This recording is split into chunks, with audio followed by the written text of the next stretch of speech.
World's one of the richest person, Mr. Warren Buffett once said, "The chains of habits are too light to be felt until they are too heavy to be broken."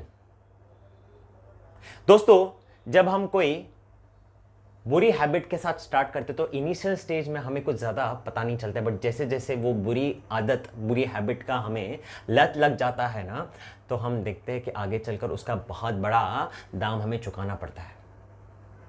और दोस्तों, जब आप कोई अच्छी habit develop करते हैं और वही हैबिट कंसिस्टेंटली फॉलो करने से आप देखते हैं आपके जीवन में आप सक्सेसफुल हो जाते हैं। दोस्तों, ये हैबिट्स ही तो है which can either make you or it can break you. You can become strongly mental or you can become mentally strong. You can have an hopeless end or you can have an endless hope. और दोस्तों, आज इस video में मैं धीरज Hegde investment academy से आपको बताने वाला हूं कि पर्सनल फाइनेंस में भी देखिए कुछ लोग ऐसी आदतें फॉलो कर रहे हैं जिसकी वजह से आज उनके पर्सनल फाइनेंस में वो देख रहे हैं सक्सेस, और जो लोग जाने अनजाने में कुछ ऐसी हैबिट्स फॉलो करें जो फेवरेबल नहीं है उनके पर्सनल फाइनेंस के लिए, आज वो देख रहे हैं उनके जीवन में फेलियर। मैं आज आपको कुछ ऐसे हैबिट्स बताने वाला हूं, मनी हैबिट्स बताने वाला हूं जो आपको अब बदलना पड़ेगा। यस गाइस, पैंडेमिक ने मजबूर कर दिया है हमें बदलने के लिए, राइट। मेरे साथ जुड़े रहिएगा, पूरा वीडियो देखिएगा, और अगर आप हमारे चैनल में पहली बार आए तो सब्सक्राइब करना ना भूले, राइट। चलिए स्टार्ट करते हैं आज का वीडियो।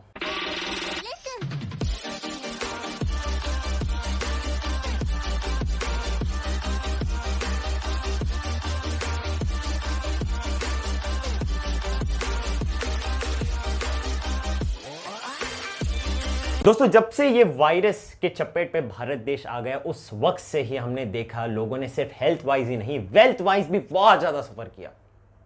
जॉब लॉस हुई, पे कट्स हुई, और जो लोग वल्नरेबल जॉब्स में थे, मतलब हॉस्पिटैलिटी इंडस्ट्री से कोई कोई लोग थे, अब इन लोगों को दूसरी इंडस्ट्री में शिफ्ट होने के लिए बहुत ज्यादा दिक्कत हो रही थी।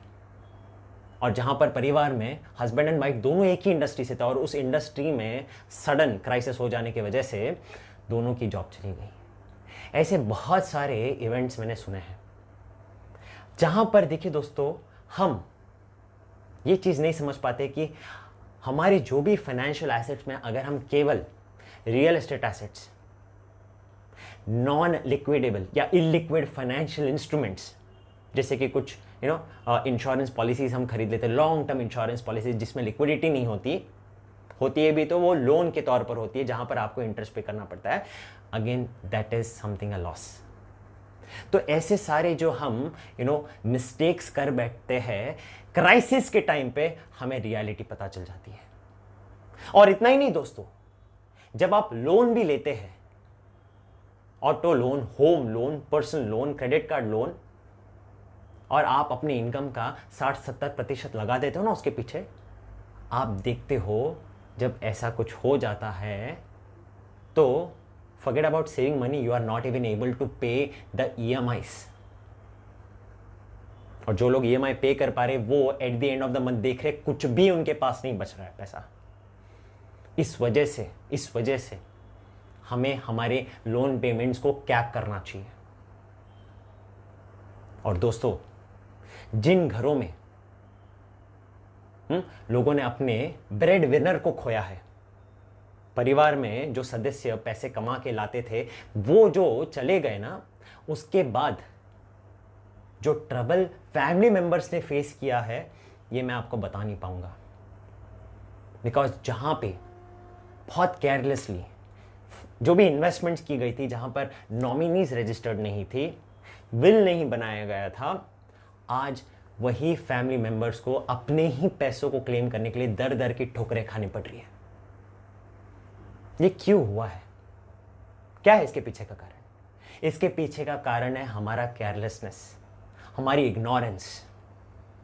और दोस्तों, यही अभी मतलब एक ऐसा वक्त आ गया है जहां पर अभी हमें जागरूक होना पड़ेगा, हमें एक्शन लेना पड़ेगा। Because every calamity gives us an opportunity. तो आज ये वीडियो में जो आपसे शेयर कर रहा हूं, यहां पर हम ऐसे लेसन्स या आप कह सकते हैं मनी एटीट्यूड, मनी बिहेवियर जो हमें इनकलकेट करनी है पोस्ट पैंडमिक, आज इनके बारे में हम बात करने वाले। सो स्टार्ट करते हैं वन बाय वन। पहला मनी हैबिट है have ample liquidity. Post pandemic people have realised that cash is the king. Cash तो बहुत पहले से ही किंग रह चुका है, बट अभी इसकी इंपॉर्टेंस हमें ज्यादा पता चल गई है, इजंट इट? जिन लोगों के पास लिक्विड पैसे थे वो कोई स्ट्रेस में नहीं गए, उन लोगों ने अपने एक्सपेंसेस को मैनेज किया। और जब दोस्तों मैं लिक्विड कैश की बात कर रहा हूं, मैं उन सारे इंस्ट्रूमेंटों की बात कर रहा हूं जो आप इंस्टेंटली एक्सेस कर सकते हैं। आप में से कुछ लोग शायद सोच रहे होंगे, हाँ मैंने कुछ म्यूचुअल फंड्स में पैसे रखे हैं, शेयर्स में पैसे रखे, हाँ एफडीज में है, ये भी तो सब लिक्विड है। नहीं दोस्तों, अगर आपने इक्विटीज में पैसे रखे हैं और कुछ कारण अगर इक्विटी क्रैश हो गया तो आपको लॉस में पैसे एग्जिट करने पड़ेंगे। एफडीज अगर आप रखते हैं तो एफडीज का भी प्रॉब्लम कभी कभार विड्रॉल का हो सकता है। तो इस वजह से आपको ये चीज़ समझना है कि liquid cash is something that you can just अपने पॉकेट में पैसे डाले निकाले, उतना इंस्टेंट होना चाहिए, उसको हम कहते हैं लिक्विड कैश। बट हमारे यहां पर लोग ज़्यादा लिक्विड फंड रखते नहीं है। ऑब्वियस सी बात है यार, 4% में कौन पैसा रखेगा? सेविंग्स बैंक अकाउंट उतना ही देता है ना, आपको शायद उससे भी कम दे रहा है अभी आजकल। तो देखिए, सेविंग्स अकाउंट में मैं यहाँ पे रखने के लिए नहीं कह रहा हूँ, मैं आज आपको इस वीडियो में ये भी बताने वाला हूँ कि कैसे आपको अपने कंटिजेंसी फंड को इन्वेस्ट करना चाहिए। सो उदाहरण के तौर पर अगर किसी के रेगुलर एक्सपेंसेस मतलब अनअवॉइडेबल एक्सपेंस, एसेंशियल एक्सपेंसेस की अगर हम बात करें, जैसे कि ईएमआई हो गया, हाउस होल्ड एक्सपेंस हो गया, एजुकेशन एक्सपेंस हो गया, ये सब मिलाकर अगर 50,000 रुपये महीना है ना, तो उन्हें कम से कम 6 महीने के हिसाब से अपनी तैयारी करनी चाहिए। नॉर्मली हम कहते थे हमारे क्लाइंट्स को अब तक 3 महीने तक प्लान करना चाहिए, बट अभी हम कह रहे हैं 6 मंथ्स तक का कंटिजेंसी फंड होना चाहिए।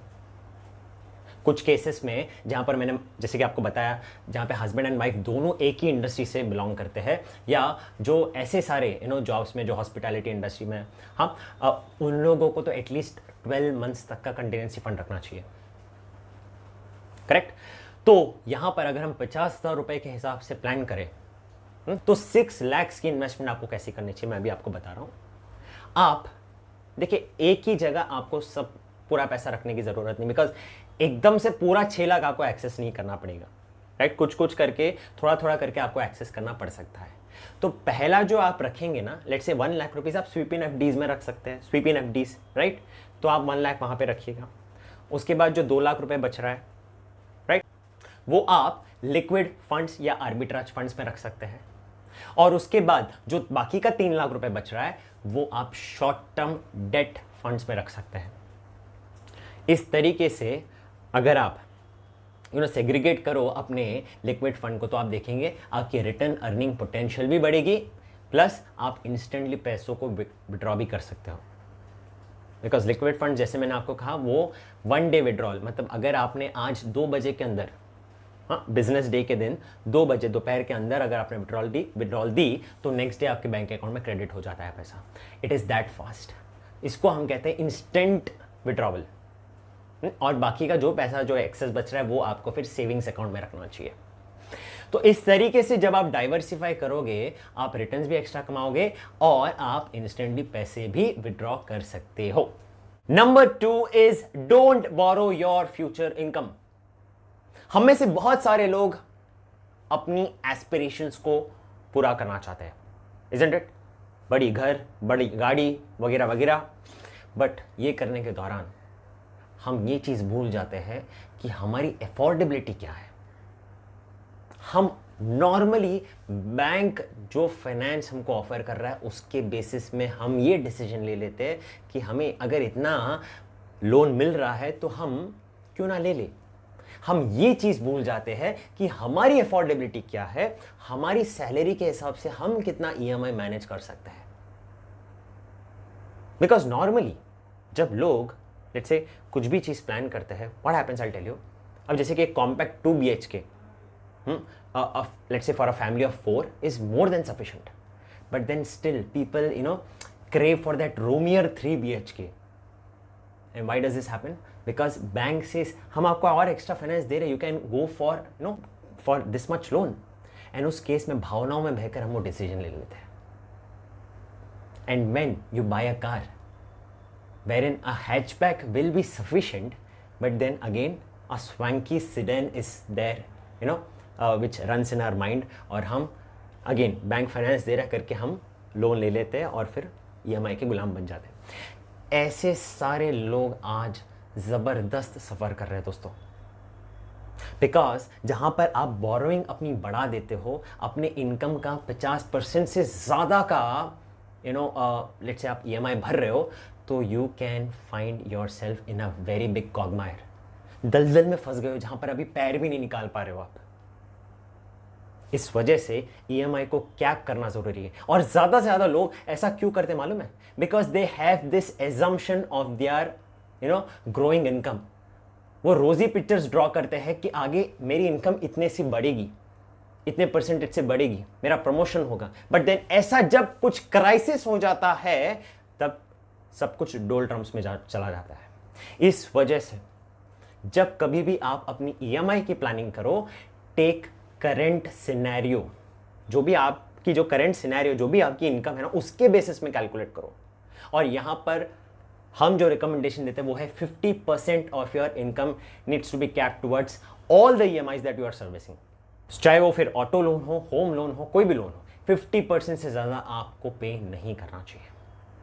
एंड यू नो व्हाट, जब आप अपने इनकम का 50% या उससे ज़्यादा का लगाते हैं ना, तो आप अपने बाकी सारे गोल्स की तरफ you compromise, you don't save too much then, and what happens by the end of the period, right, जब आपकी वर्किंग पीरियड खत्म हो जाती है, आप रिग्रेट करते हैं कि काश मैंने थोड़ा और सेव किया होता, isn't it? तो ये सारे रिग्रेट्स आने से अच्छा है आप अभी सतर्क हो जाओ और सही decision low. That is the reason I am trying to tell you कि don't borrow your future income, plan on the basis of your current income so that you don't fall into that trap of debt. तीसरा money habit है right a will and update nominees. Pandemic में दोस्तों हमने देखा death कोई particular age group में नहीं हुई है, अक्रॉस द एज ग्रुप हुई है। और जिन घरों में जहां पे ब्रेड विनर की डेथ हुई है, जो इनकम कमा के लेकर आते हैं, वहां पर जहां पे नॉमिनी अपडेटेड नहीं है सही तरीके से, विल नहीं बनाया गया है, वहां पर बहुत ज्यादा स्ट्रेस फैमिली को फेस करने को मिला है। बिकॉज अपने ही हाउस होल्ड एसेट्स को क्लेम करने के लिए उनको आज दर दर की ठोकरें खानी पड़ रही है। इस वजह से एक विल, देखिए जब भी हम विल बनाने का सोचते हैं ना, हम बहुत ही एक कैजुअल अप्रोच रखते हैं। आप जानते हैं क्यों? उसके पीछे का कारण क्या है? पहली चीज़, लोगों को लगता है तो विल बनाना बहुत कॉम्प्लेक्स है। दूसरी चीज़, लोगों को ये लगता है कि आज मेरे पास इतने एसेट्स नहीं तो फिर विल बनाऊँ क्यों मैं, isn't it? और तीसरा, लोगों को लगता है I am too young to create a will now, जब मैं 60-65 का हो जाऊंगा तभी मैं बनाऊंगा। ये सारे गलत एजम्पशंस हैं, ऐसा कुछ नहीं है। 18 उम्र होने के बाद आप अगर साउंड माइंड के हो ना, आप अपने लिए एक विल बना सकते हो। और अगर आप जानना चाहते हो विल कैसे बनाते हैं, कौन बना सकता है, तो do check out this video, जिसका लिंक मैंने डिस्क्रिप्शन में डाल दिया है, राइट।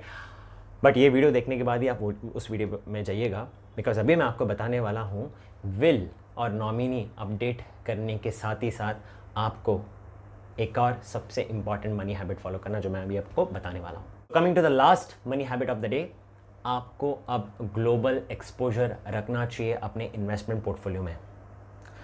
देखिए, हम में से बहुत सारे लोग हमारे कंट्री के ग्रोथ स्टोरी को लेकर काफ़ी कन्विंस्ड है और उसके हिसाब से हम हमारी वेल्थ भी क्रिएट कर रहे हैं, राइट। अगर हम देखें पिछले अब 40 सालों से, राइट, 1979 से 2019 तक 40 सालों में सेंसेक्स ने काफ़ी अच्छी ग्रोथ दी है। 100 का सेंसेक्स करीब करीब हो गया है अभी 50,000 का।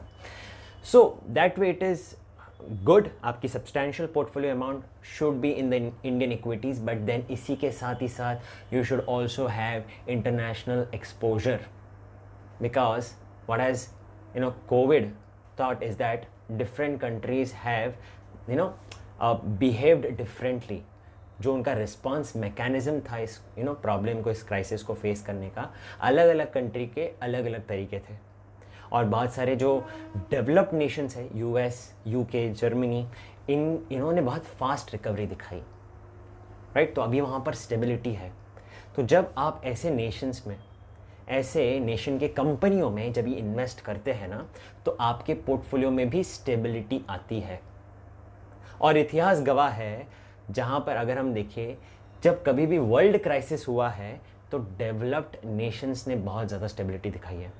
So that way you will be able to ensure that all of a sudden when there is a crisis and let's say if you see develop nations ने बहुत अच्छे से उस चीज़ को हैंडल किया, तो जो आपका 10-15% का जो एलोकेशन है उस पोर्टफोलियो की तरफ, वो काफ़ी स्टेबिलिटी ला के देगा। सो इसी के साथ दोस्तों we have come to the end of our video. पसंद आया है तो शेयर डेफिनेटली कीजिएगा और लाइक बटन दबाना ना भूलिए, राइट। मुझे इजाज़त दीजिए, आज के लिए बहुत बहुत धन्यवाद। This is Dheeraj signing out from Hegde investment academy. जय हिंद।